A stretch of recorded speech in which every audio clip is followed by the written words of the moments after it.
তার মধ্যে এই যে এই কটা রয়েছে ব্যবহারের জিনিস, আর এই যে এগুলো হলো খাওয়ার মাল।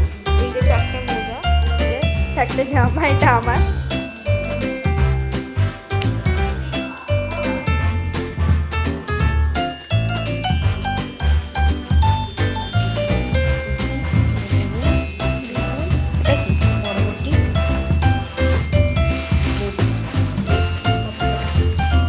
পাপড় দেখাও, এ নাও, এটা কি নাও তো, ধরো তো। পছন্দ হয়েছে? হ্যাঁ, খুব পছন্দ হয়েছে। এক মাথা থেকে আর এক মাথা চলে গেছে খাটের থেকে বড়।